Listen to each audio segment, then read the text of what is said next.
এই লোকটা ডক্টর ইউনূসের থেকেও বড় খেলোয়াড় হবে মনে করা হচ্ছে। দেশ যদি কোনোদিন আমূল বদলে যায়, ইউনূসের সাথে আশিক চৌধুরীর নামটা উচ্চারণ করতে ভুলবে না তরুণ প্রজন্ম। বিডা এবং বেজার নির্বাহী চেয়ারম্যান আশিক যে কতটা শক্ত খেলোয়াড় তা টের পাওয়া যাবে মাস 6 পরেই। এই ছেলে ওয়েস্টার্নের আরামায়েশে জীবন ছেড়ে দেশে এসেছে টাকা কামানোর জন্য না, দেশ বদলে দেওয়ার জন্য। তাদের একটা সুযোগ এবং সাপোর্ট দিতে তাই সকলকে আহ্বান জানিয়েছেন এদেশের দেশপ্রেমিকরা। ইতোমধ্যে সে স্টার্লিং নিয়ে এসেছে, নাসার সাথে চুক্তিতে চলে গিয়েছে।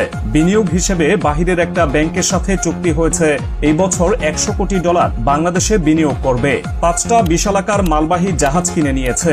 রিভার ম্যানেজমেন্টের প্ল্যান তৈরি করে বিশাল বিনিয়োগ আনার চেষ্টা চালিয়ে যাচ্ছে। 4টা আন্তর্জাতিক মানের হাসপাতাল তৈরির প্রক্রিয়া চালাচ্ছে। ঢাকা চট্টগ্রাম রুটে ইলেকট্রনিক ট্রেন অথবা বুলেট ট্রেন চালুর জন্য বিদেশি বিনিয়োগ নিয়ে আসার চেষ্টা চলছে। ইতোমধ্যেই 10টা বৃহত্তর ইকোনমিক জোন তৈরির কার্যক্রম চলছে। মাত্র কয়েকদিনে এগুলা করেছে সে। যদি সে 365 দিন কাজ করার সুযোগ পায়, চিন্তা করছেন কই যাবে তার উদ্যোগগুলা। তার লক্ষ্য $100 বিলিয়ন বিনিয়োগ নিয়ে আসা এই দেশে, যা দেশের 3 কোটি মানুষের জীবন পরিবর্তন করে দিবে। কম হলেও 1 লাখ নতুন কর্মসংস্থান তৈরি হবে।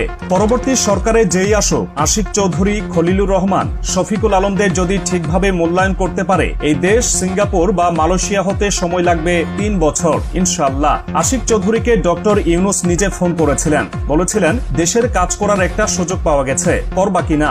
আশিক সাহেব সিঙ্গাপুরের দামি চাকরি ছেড়ে দিয়ে চলে এসেছেন 59 সেকেন্ডের একটা ফোন কলে। এমনকি স্ত্রীর সাথে কথা বলার প্রয়োজন মনে করেননি। এমন কত আশিক যে আছে দুনিয়ার নানান প্রান্তে, কত অভিমান নিয়ে শুধু একটা ফোন কলের জন্য ওয়েট করছে। টাকা লাগবে না, উন্নত জীবন লাগবে না, জাস্ট একটু কাজ করার সুযোগ। সেই সুযোগটাই কেউ দেয় না এদের। 2022-এ আমেরিকার খুব ভালো ইউনিভার্সিটি থেকে একটা লোক পিএইচডি করে দেশে এসেছিল।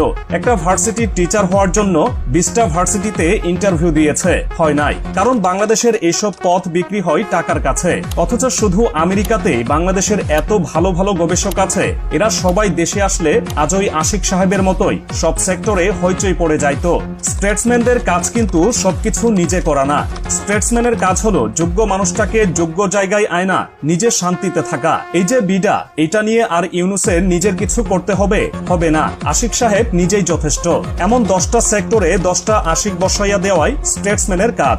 স্টেটসম্যান কখনোই সারা রাত জেগে নামাজ পড়বেন না, সব ইস্যুতে হস্তক্ষেপ করবেন না, যেটা হাসিনা করত। মাহাথির মোহাম্মদ মালয়েশিয়াকে মালয়েশিয়া বানাইছিল এই প্রসেসে। আমেরিকাতে কাজ করা একজন মালয়েশিয়ার নাগরিক হুট করে মাহাথির ফোন